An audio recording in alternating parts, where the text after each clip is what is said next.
Firstly, let's talk about the laboratory divided on the basis of nature of microbes. Laboratories are divided into four levels: biosafety level 1, biosafety level 2, biosafety level 3, and biosafety level 4 labs.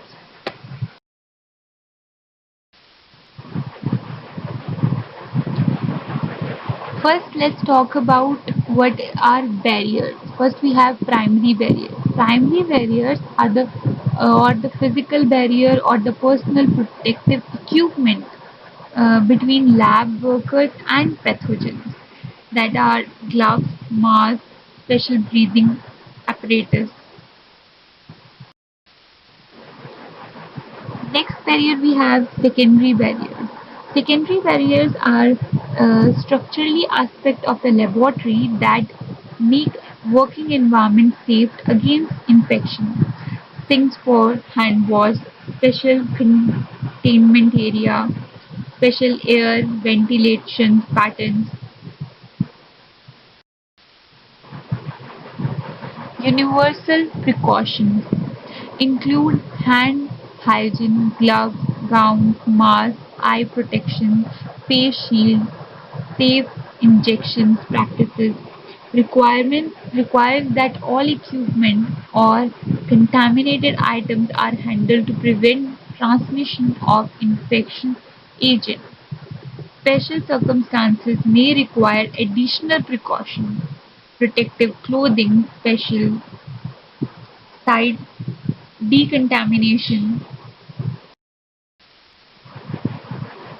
Next, we have risk groups, biosafety level practices, and equipment.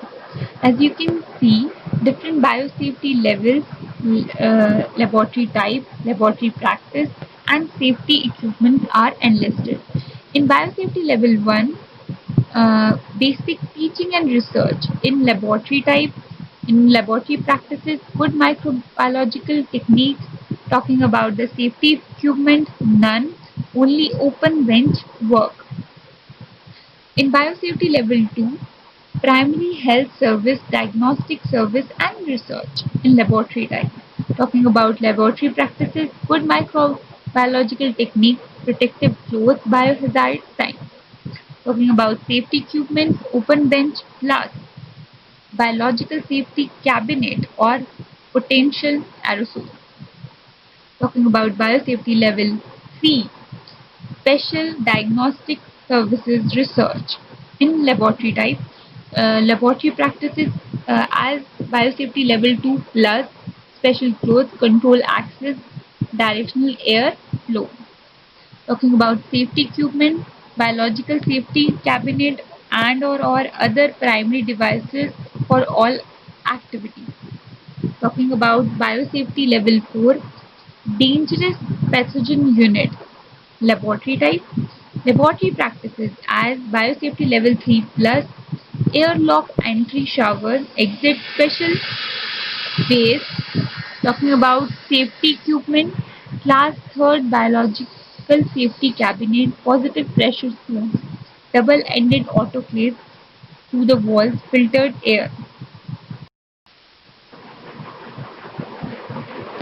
So here you can see biosafety level 1 and biosafety level 2 lab. In biosafety level 1 we have open bench. In biosafety level 2 we have a separate cabinet, HEPA filters, there is a airflow. In biosafety level 3 and 4 are more advanced, uh, where the proper cabinets are there, HEPA filters are there, different signs, symbols are mentioned, different precautions are there, gloves are there and face shield and all. Level of contamination.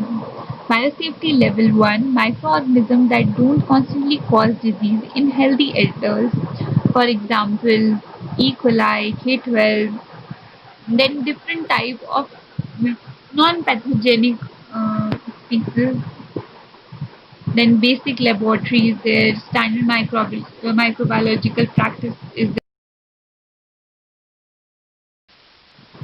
agent not known to cause disease in healthy adults. Some organisms may cause disease in immunocompromised individuals. Agent includes Bacillus subtilis, non-pathogenic E. coli species. Standard practices require frequent hand wash, doors that can keep closed while working, limited on access to the lab space while when working, no smoking, eating, drinking, storage. Standard practices: decontamination of laboratory waste, use of the mechanical pipette only, no mouth pipetting. Sharp precautions include special containers for the disposing of needles and other sharp objects. Maintenance of insect rodent control program, use of the personal protective equipment like lab coats, gloves, eye protection or face shield. Open bench stopching for hand wash. Next we have biosafety level 2. Now here the agent associated with human disease generally required for any human derived blood, bloody fluid, tissues in which infectious agent may be unknown. Now here the agent include like some viruses, salmonella species, pathogenic, toxoplasm, Clostridium botulism, then kind of. Okay. Biosafety levels microorganisms of the moderate potential hazard transmitted by contact, ingestion, and puncture. Salmonella, um, human blood, human blood basic laboratory standard practices class. Primary hazard: accidental needle stick, exposure to eye and nose like through mucosal membrane, ingestion of infectious material. Agents do not cause lethal infection, are not transmissible by airborne route. Do not cause infection if tiny droplets become airborne and are inhaled, which might occur if the material was tackled. Agents are pathogenic for which immunization or antibiotic treatment is available. Extreme cases should be taken and contaminated needles and sharp lab. The risk associated with group 2 pathogenic for humans, unlike serious hazards, treatment and prevention measure available, limited risk of spread of infection.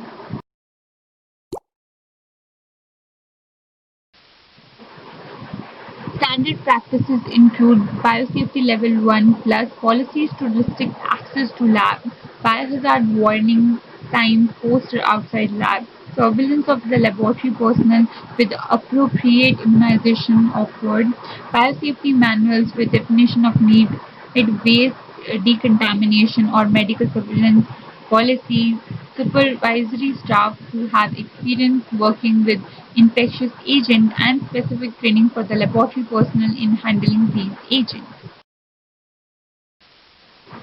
Biosafety level 2 primary barriers. Biosafety cabinets or other approved contaminated devices, personal protective equipment like lab coat, gloves, face protection as needed, protective clothes removal when the person leave laboratory area, cabinet truly decontaminated daily and monitor for radiation for personal protection.